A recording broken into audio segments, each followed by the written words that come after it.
સુરતમાં લોકસભાની ઉમેદવારી પત્ર રદ થયા બાદ નિલેશ કુંભાણી ગાયબ થઈ ગયા છે। ત્યારે 3 દિવસ બાદ નિલેશ કુંભાણીના પત્ની પ્રગટ થયા છે અને તેઓએ મીડિયાના પ્રશ્નોના જવાબ આપ્યા છે।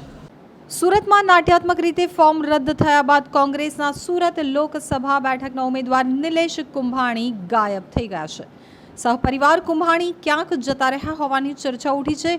કોઈકે કહ્યું કુંભાણી ગોવા છે તો કોઈકે કહ્યું તે અમદાવાદ છે। આ મામલે સસ્પેન્સ વધતું ગયું હતું ત્યારે રોષે ભરાયેલા કોંગ્રેસના કાર્યકરોએ કુંભાણીને ગદ્દાર ચિતરી તેમના ઘરની બહાર દેખાવો કર્યા હતા।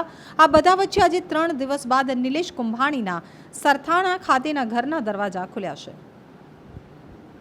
નિલેશ કુંભાણી આવ્યા નથી પરંતુ તેમના પત્ની પ્રગટ થયા છે। તો નિલેશ કુંભાણીના પત્ની આવતા જ મીડિયા ત્યાં પહોંચી ગઈ હતી અને દરમિયાન સરથાણા પોલીસે પણ તરત જ નિલેશ કુંભાણીના ઘરની બહાર ચાંપતો સુરક્ષા બંદોબસ્ત ગોઠવી દીધો હતો।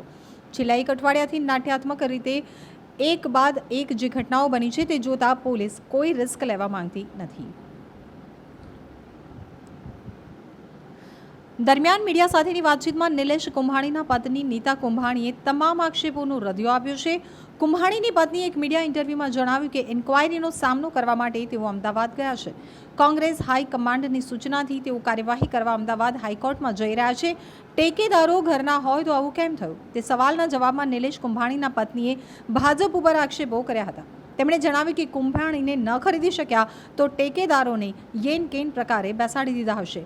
5 કરોડમાં સોદો થયો હોવાના સવાલના જવાબ આપતા કુંભાણીના પત્નીએ જણાવ્યું કે એમને સારામાં સારું છે, પૈસા લે તે વાત ખોટી છે। તો નીતા કુંભાણીએ વધુમાં જણાવ્યું હતું કે શું નિલેશ કુંભાણીએ કહ્યું કે તેમણે રૂપિયા લીધા છે? શું નિલેશ કુંભાણીએ કહ્યું કે તેઓ ભારતીય જનતા પાર્ટીમાં જોડાઈ રહ્યા છે?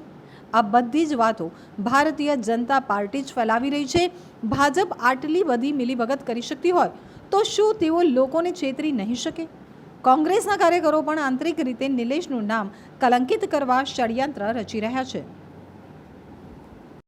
એ બધાનું સાહસ કરીને હું અહીંયા મીડિયા સામે બોલી અને ઉપર જતા ડોસનો પોટલો મારી ઉપર જોડે એ લોકો તો એમના રાજકીય શેકતા હોય પણ જેનું ઘરનું માણસ નથી જેના એના પોતાના ટેકેદારો સગા એ બધાને અમારે જવાબ દેવો છે। અમારી ઉપર ફોન આવે છે ક્યાં છે અમારા ઘરના માણસો એમ એનું બધું જાણકારી લેવા માટે પણ એ માણસ ક્યાંક તો કાર્યવાહી કરતો હોય ને તો એ મીડિયા આવે એમ કે મારા પાસે કાંઈ જવાબ નથી, હું થયું મારી યાર મને ખબર નથી કે હાટું આવે મીડિયાની આવે નહીં તમારી